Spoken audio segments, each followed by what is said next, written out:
সদর সঞ্জয়দার মিসেস আমার শ্রীলা গোলদার মা। জয়গুরু মা। জয়গুরু শ্রীলা মা, জয়গুরু। জয় গুরু মা। জয় গুরু। জয়গুরু। আপনি মা শোনা যাচ্ছে? আগে শোনা যাচ্ছে, আপনি 15 মিনিট বলুন মা। वंदे पुरुषोत्तम, वंदे पुरुषोत्तम, वंदे पुरुषोत्तम। परम प्रेममय श्री ठाकुर श्री चरण परम आराध्य जगत जननी श्री परम श्री चरण परम पूज्य पाद श्री बड़दा श्री चरण परम पूज्य पाद श्री आचार्य देव श्री चरण আমার ঘনিষ্ঠ প্রণাম। ঠাকুর পরিবারের সকলের চরণ আমার ঘনিষ্ঠগণ, এখানে উপস্থিত সকল দাদা ভাইদের আমার আন্তরিক জয় গুরু। কি বলবো, আমাকে এখানে বলার জন্য ডেকেছে। আমি সর্বপ্রথম বলে দিই, আমি বলতে পারি না, অত বড় বক্তাও নয়। তবুও আমাকে যখন বলছে ঠাকুরের দয়ার কথা বলতে, তখন আমি বলবো। ঠাকুরও বলেছেন যে কোনো কাজে না বলতে নাই। তুই যদি না পারিস তবুও ঠাকুরের প্রণাম করে জয়গুরু বলে সেখান দিয়ে নেমে যাস, কিন্তু না বলতে নাই। তাই আমি, আর আমার বাংলাটা হয়তো ভালো না, আপনারা বুঝে নেবেন। থেকেই বলে দিচ্ছি, আর কিছু ভুল হইলে আমাকে ক্ষমা করবেন। আমার সময়টা বলে দেবেন সময় হয়ে গেলে। আমি সর্বপ্রথম বলবো ঠাকুরের দয়া আমি কি করে পেয়েছি, আমি ঠাকুরকে কি করে পেয়েছি। ঠাকুরের নাম আমার ছোট্টবেলা থেকেই ঠাকুরকে চিনতাম। নাকি ঠাকুরের ফটো দেখেছিলাম। আমরা যখন ছোটবেলায় আমার বাবার বাড়ি ছিলাম, তখন আমরা আমাদের ঘরের পাশে অনেক গুরু ভাইরা ছিলেন। ওইখানে আমার ঘরের পাশে একটা মাসিমা ছিলেন, ওনার 3টে ছেলে, ছোট ছোট আমার ভাইরা। তো ওনাদের এসে ইষ্টবৃত্তি শিখাতেন। ওই আমি পাশের ঘরে শুয়ে শুয়ে শুনতাম ওই মাসিমা জোরে জোরে ইষ্টবৃত্তি ওনার ছেলেদের মেয়েদের শিখাতেন। ওই শুনে শুনে সেইখানে আমার সেই ইষ্টবৃত্তি মন্ত্রটা মুখস্থ হয়ে গেল। আর সকালে বিকেলে প্রার্থনা করতেন। সকালে তো যেতে পারতাম না, বিকেলে যখন প্রার্থনা করতে ওনাদের ছেলে মেয়েদের নিয়ে, তখন জয় রাধে কীর্তনটা আমার এত ভালো লাগতো। তখন আমিও গিয়ে ঠাকুরকে একটা প্রণাম করতাম। করতে করতে ওইখানে সৎসঙ্গ হতো। দেখেন সৎসঙ্গ হতো তো ছোট বাচ্চারা তো খেলাধুলা করে, প্রতিদিন প্রতি শুক্রবারে সৎসঙ্গ হতো প্রত্যেক ঘরে। কিন্তু আমরা তো দীক্ষিতা ছিলাম না, আর আমার মা বাবাও এই গুরুর দীক্ষা নেন নাই, আর আমরাও দীক্ষিত ছিলাম না। ছোট মেয়েরা খেলতো হয়তো, সেই জন্য দরজাটা লাগিয়ে ওনারা সৎসঙ্গ করতো। কিন্তু আমার মনটা সবসময় ওই দিকেই থাকতো যে ওনারা কি করছেন, গান গাচ্ছেন, ঠাকুরের কথা বলছেন, বাণী পাঠ করছেন। কিছু কিছু বুঝতে পারতাম, কিছু বুঝতাম না, কিন্তু মনের মধ্যে একটা দুঃখ ছিল, কি আছে আমাদের ভিতরে যেতে দিত না। হয়তো আমরা দীক্ষা নিই নাই, তার জন্য। ওই করতে করতে আমার মনে ঠাকুরের প্রতি একটা ভক্তি এলো। কি ইষ্টবৃত্তি মন্ত্র তো আমার শুরু থেকেই মুখস্থ ছিলেন। আর যখন আমি বড় হলাম, আমার বিবাহের জন্য আমার শ্বশুর শাশুড়ি গিয়েছিলেন অন্য মেয়েকে দেখতে। সেইখানে আমার বাবা ছিল বসে। সেই মেয়েটাকে তো পছন্দ করলেন না, কিন্তু আমার বাবাকে দেখে আমার শাশুড়ি মা বললেন যে দাদা আপনার মেয়ে আছে। তা আমার বাবা কিছু বলল না, বলল যে না বলে ওইখান থেকে উঠে গেলেন। উঠে গেলে আমার শাশুড়ি বুঝে গেলেন কি এনার মেয়ে আছে, কিন্তু উনি তো বলতে পারেন না, ওনার বন্ধুর মেয়েকে দেখতে গেছেন। আমার বাবা বাড়ির দিকে চলে আসছে। তখন আমার শ্বশুরকে বলে শাশুড়ি মা কি চলো এই দাদার পিছে পিছে যাই, এনার একটা মেয়ে আছে। সেই দিন ছিল আহ শিবরাত্রির একদিন আগে।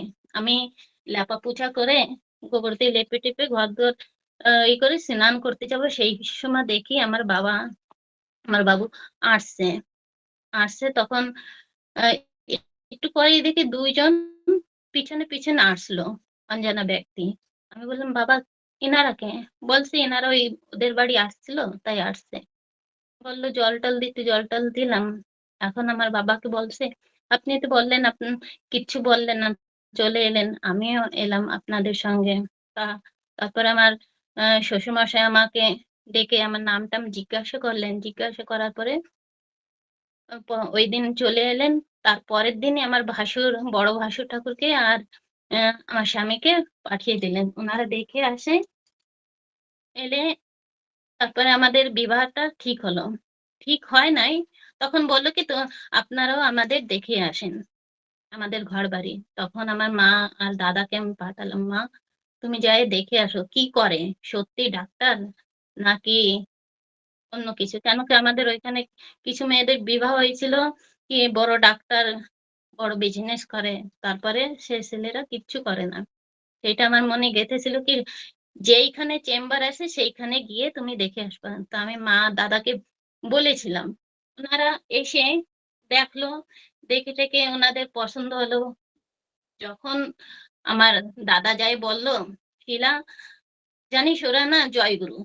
আমি বলি জয়গুরু, কয় কেন? ওই সবি মাসিরা ওই জয়গুরু জয়গুরু করে না যে ঠাকুরের, সেই ঠাকুর। তখন আমার মনটা এত ভরপুর আনন্দিত হলো। তখন আমি বললাম সত্যি ঠাকুর তুমি আছো, ভগবান তুমি আমার মন মতনই গড়ে দিয়েছো। সেই সময় আমার তো এইভাবে বিবাহটা হয়ে গেল। তারপরে আমি আসার পরে ঠাকুরের দীক্ষা নিলাম।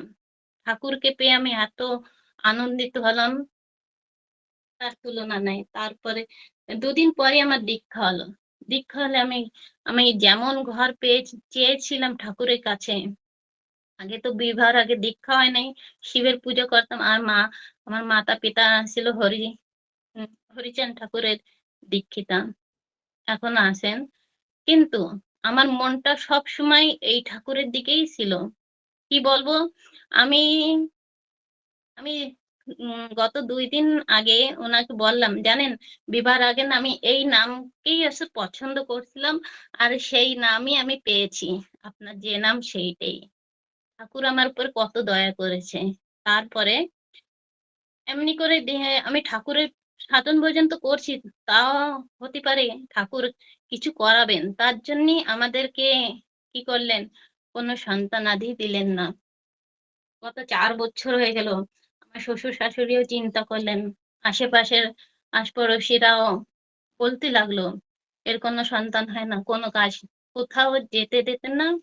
আমাদের দেখলি কেমন কেমন একটা করতো, আমার খুব খারাপ লাগতো। আমি কত কান্নাও করেছি ওনার কাছে, আরে ঠিক হয়ে যাবে। তখন ঠাকুরকেও বলতাম, ঠাকুর একবার তুমি যেমন পারো যেমন হোক আমাকে একটা সন্তান দাও। আমার শ্বশুর শাশুড়ি অনেকই চিন্তিত করতে করতে অনেক জায়গা দেখাইছে। আমার শ্বশুর আর আমার স্বামী, আমার শ্বশুর আগে করতেন কবিরাজি। এমন ছিল যাদের ১২ বছর হয়ে গেছে কোনো সন্তান নাই, তাদেরও সন্তান কোলে খেলছে। হ্যাঁ, আর আমার স্বামীও তেমনি। এখনো দেখি যাদের হয় না তাদেরও কিন্তু কোলে সন্তান খেলছে, কিন্তু নিজেদেরটা নিজেদের হয় না।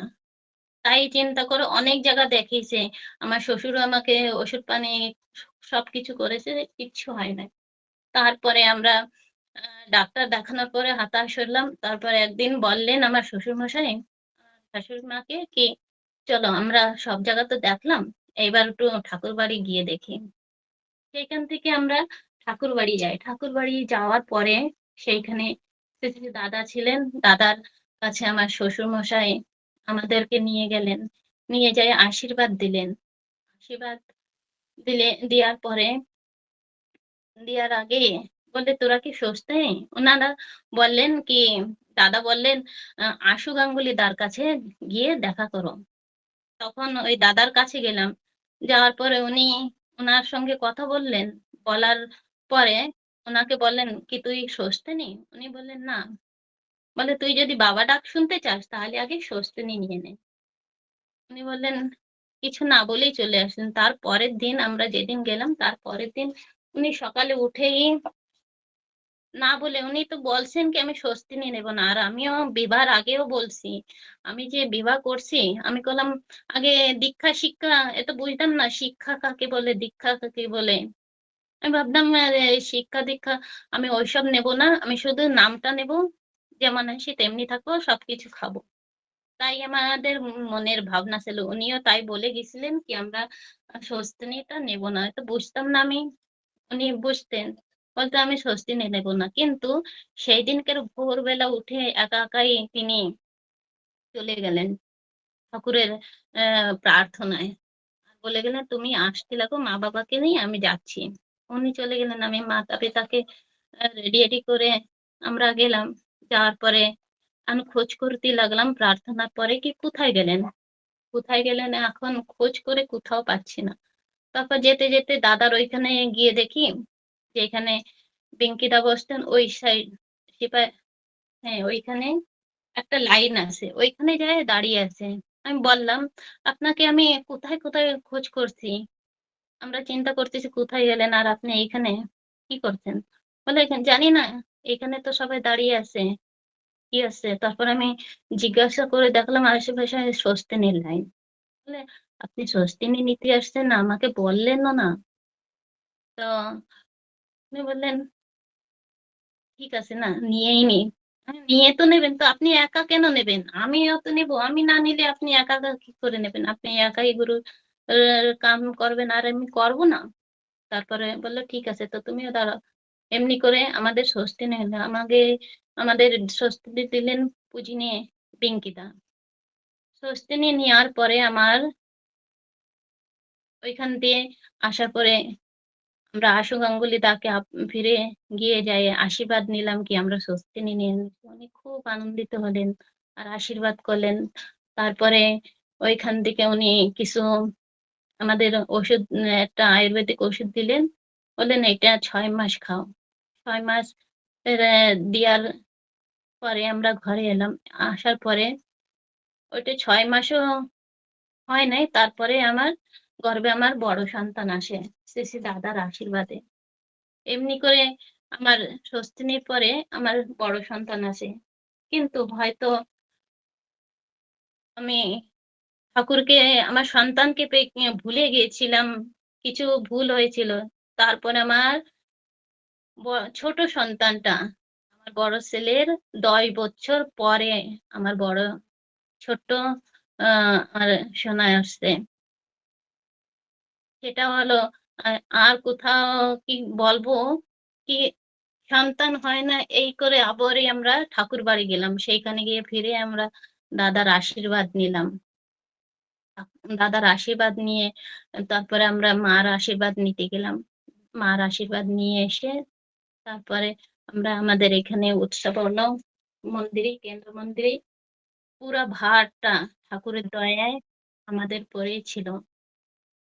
তাই আমরা পুরো সমস্ত ভার দায়িত্ব দেখেন ঠাকুরের দায়িত্বটা পাওয়া সহজ নয়।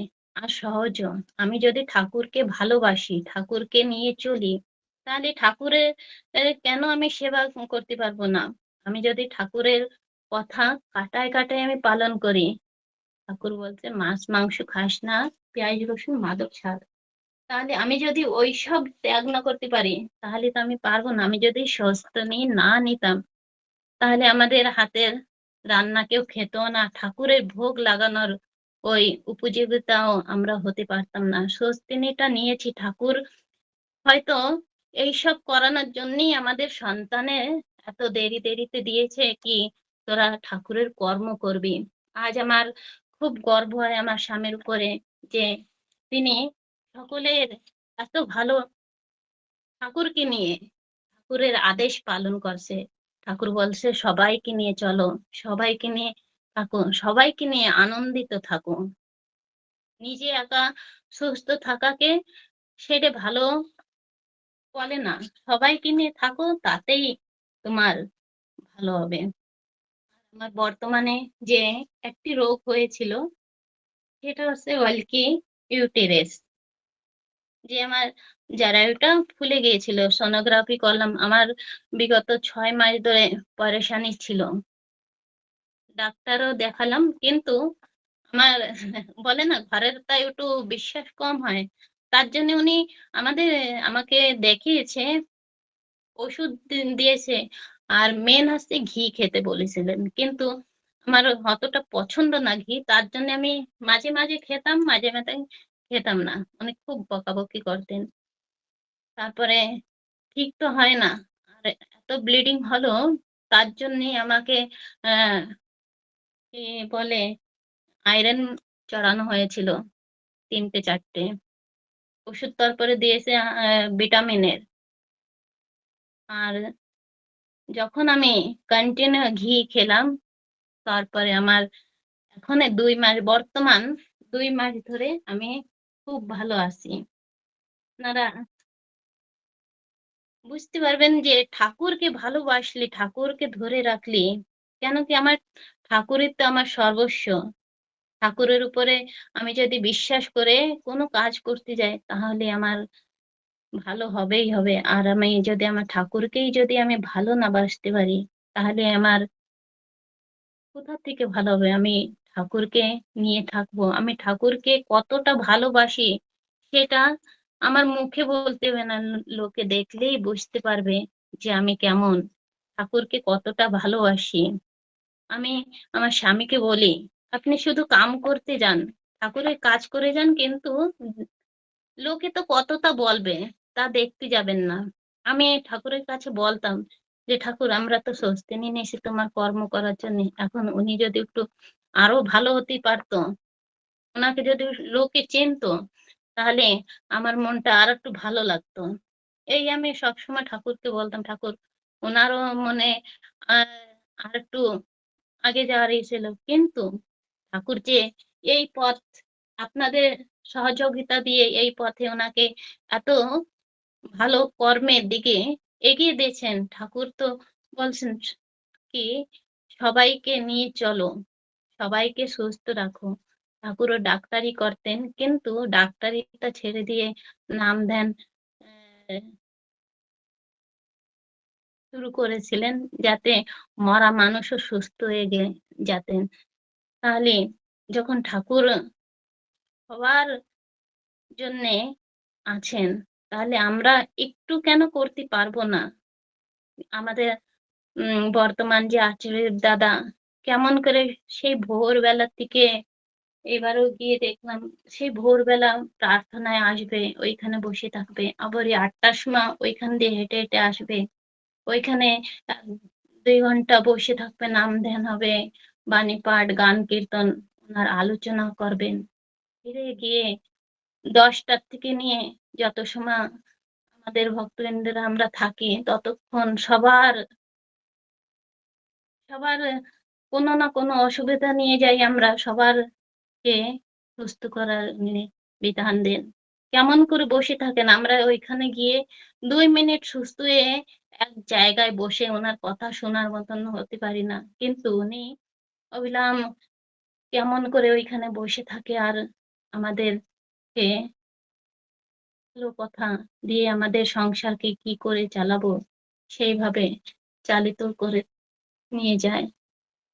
আমরা আমাদের ঠাকুরকে দেখেছি কি কেমন করে পুরো পরিবারকে নিয়ে চলেন, আর তেমনি আমাদের আচার্যদেব পুরো পরিবারকে নিয়ে চলছেন।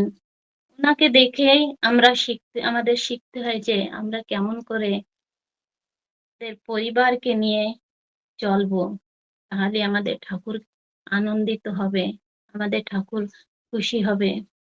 আচার্যদেব বলছেন, শুধু নিজে একা আনন্দেতে থেকো না, সবাইকে নিয়ে আনন্দ করো, আনন্দেতে থাকো। সবার আনন্দের মাপকাঠি আলাদা আলাদা হতে পারে, কিন্তু সবাইকে নিয়ে যে আনন্দ হয়, ভরপুর হয়, সেই আনন্দটাই করো। সবাই ভালো থাকবেন, আমি এইটুকু বলি। জয় গুরু মা। আমার সময়টা হয়ে গেছে হয়তো। জয় গুরু, জয় গুরু। জয় গুরু মা। সবাই ভালো। জয় গুরু মা, জয় গুরু। আমার শ্রদ্ধেয়া শিলা মা, উনি একজন হিন্দি ভাষী মা, কিন্তু ঠাকুরকে ভালোবেসেছেন বলে বাংলা শিখেছেন। খুব সুন্দর করে, আমরা কেউ বুঝতে পারলাম না যে মা আমার হিন্দি ভাষী মা। এত সুন্দর করে ঠাকুরের দয়ার কথা বললেন। আমরা প্রথমেই আমার বিমলেন্দুদার কথা শুনেছিলাম, সবার মূলে কিন্তু ওই যে স্বস্ত্যয়নী নিলে যে মানুষ কত দুরারোগ্য এবং কত বিপদ থেকে যে মানুষ উদ্ধার হয়। আমার শ্রদ্ধেয় বিমলেন্দু দা আগে আলোচনা করলেন, তারপরে আমার শ্রীলা মা আলোচনা করলেন যে সুস্থনি নেওয়ার পর তার সন্তান হলো। এই যে ঠাকুরের উপরে বিশ্বাস, এই বিশ্বাসটা যতক্ষণ না আমরা আনতে পারি ততক্ষণ আমাদের কিছু হবে না। জয় গুরুমা, ভালো থাকুন। আমরা সবাই প্রেরণা পেলাম আপনার আলোচনা শুনে। পরমপিতা রাঙার আতুল চরণে আপনার সার্বিক মঙ্গল প্রার্থনা করি। আপনি, আপনার পরিবার, পারিপার্শ্বিক সবাইকে নিয়ে ভালো থাকুন। আর সঞ্জয় দার মতন মানে মানুষ পেয়েছেন, এটা আমাদের কাছে মানে আপনি যেমন পেয়েছেন আর আমরাও পেয়েছি, আমাদেরও গর্ব যে সঞ্জয় দার মতন মানুষকে আপনি পেয়েছেন। খুব ভালো তাই থাকুন মা। সবাইকে জয় জয়। গুরু। পরমপিতা রাঙার আতুল চরণে আপনার এবং আপনার পরিবার পারিপার্শ্বিকের সবার সুদীর্ঘ নিরোগী সুস্থ জীবন প্রার্থনা করি। ভালো থাকুন মা। জয় গুরু।